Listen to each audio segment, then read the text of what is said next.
mama used to pray that shit, see me and yell. It's fucked up, she got see me in jail.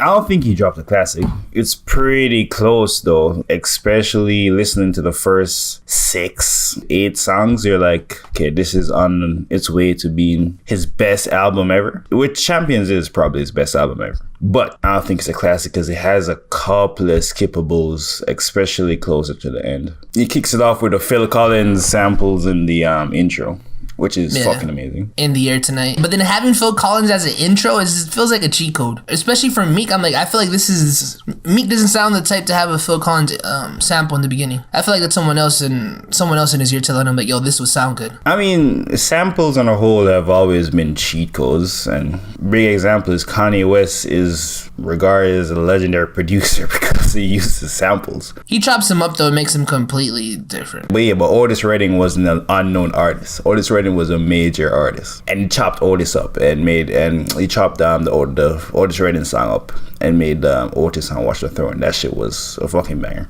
So it's not like there's nothing wrong with using samples. It is a cheat code because it brings familiarity. Right. That shit. If this shit is fire, I don't give a fuck.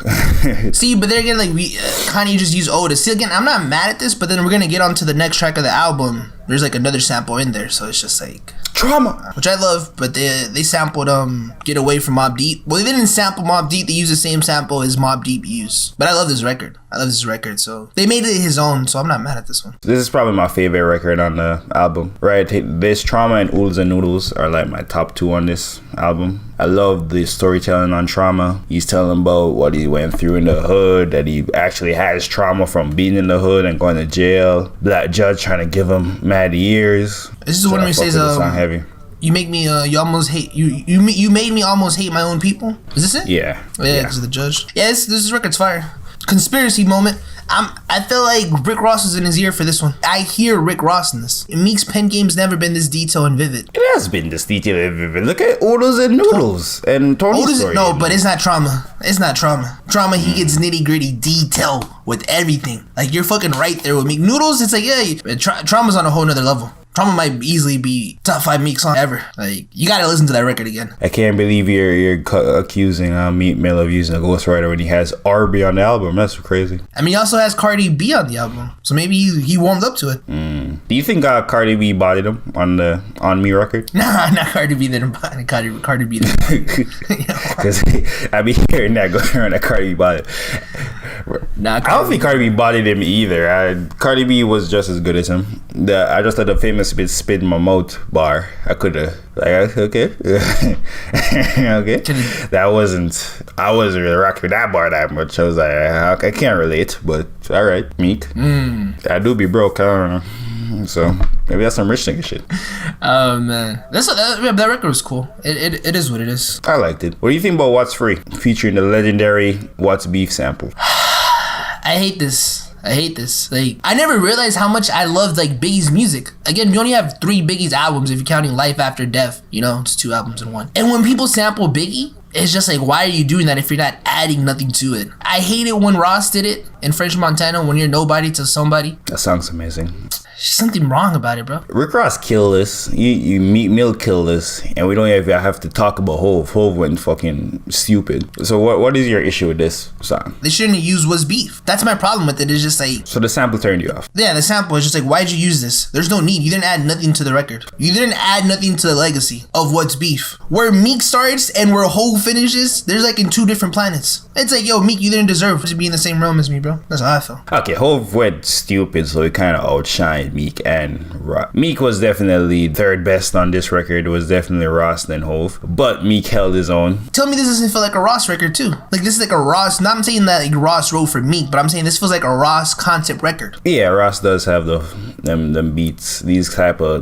beats is very Rossy. I've never really heard Meek Mill rap over beats like this before, but I might be wrong, I don't know. But yeah, it does sound like it could have been an original Ross record, and Meek he just gave it to Meek and Hove hopped on. But Hove gave Verse of the Year on this record, so I don't know what your beef is. It's up there with Frank. It's up there with Frank's Purity of Testing. They're right up there. They're both tied. We'll just ignore the fucker, but okay. What do you think about Respect the Game, where Meek again uses a Reasonable Doubt sample? He took the Dead President sample. I remember when we were listening to it in Party, where like that's the first thing I noticed. I don't mind it because on this record, Meek made it on his own. There was no feature. He's spitting real gems. He's like giving you rules of the game 1, 2, and 3. Like he's spitting facts. Meek made this his record. Like I don't know. He didn't try to go out on be something that he's not. In my opinion. How you feel about it? I know you got to be geeking over the Dead Presidents.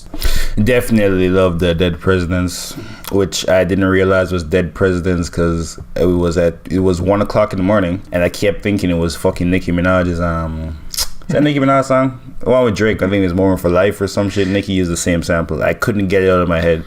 So it went to the Nicki before. I mean, I support my black queens, man. Queen of New York, looking for the king, bro. So I support my black queens. You fuck with the Future song or no? I love the Future. I love the Future record. That's gonna be a banger. Yeah, it is. He's using that da da da flow from that Kendrick song. Yeah, yo, deadass. When I heard it again, like the third time, I'm like, yo, Future was in, like, Future must have just left the King's Dead session and did this one.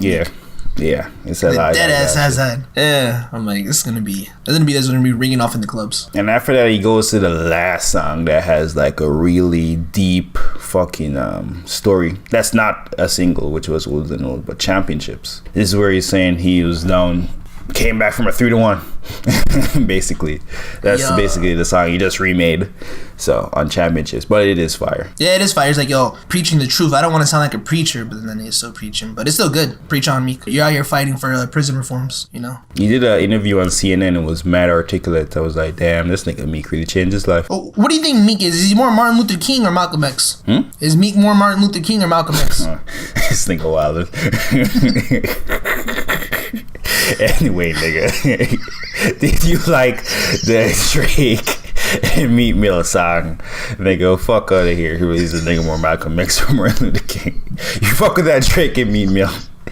Ew, fuck out of here, nigga. Yo, the Drake and Meek. Yeah, I'm answer you. Yeah, I'm kind of mad he didn't answer, but okay. You'll say that again? Oh man. You fucking with the Drake or the Meek song, nigga? Yeah, I'm fucking with it. Do you like the Drake and Meek song? I don't even know what the fuck I'm saying. Yeah, the Drake, yeah. Yo, I'm happy they squashed the beef, man. It's 2018. It feels like Drake gave him a stimulus package record. Gave him a whole record. Yeah, Weezy fucking Weezy, we out of here. So it's a pretty generic Drake song, but you know, Drake don't really miss like that, so the shit bangs. I almost slipped, I would have skipped that. I ain't really. That was a miss for me. I ain't need that. Like, he's using autotune, but kind of a weird thing for me.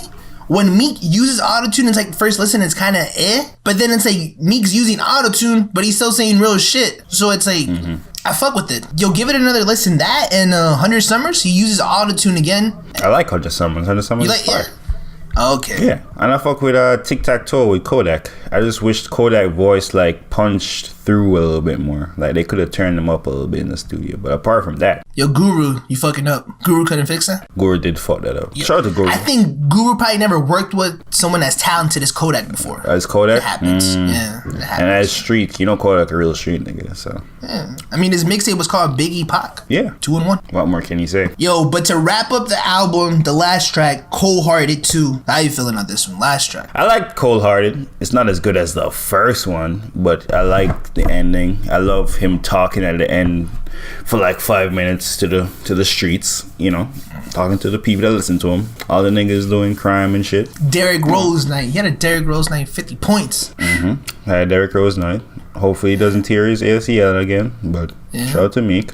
Hopefully he stays out of jail. Don't pop no more goddamn wheelies, nigga. Oh, and shout out to 21 on Pay You Back. He killed that. Shout out to Ella Mai on 24/7. She killed that over the Beyonce sample, which that's a Rock Nation fucking stimulus right there. And then you got a Jay-Z feature, a Jay-Z sample, and a Beyonce sample. So shout out to Meek and Rock Nation connection. Out of 5, this is a solid 4.2, I would say.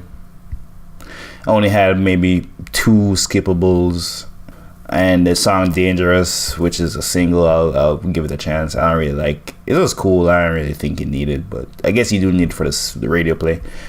Apart from that, I liked everything else, like the samples, like the features.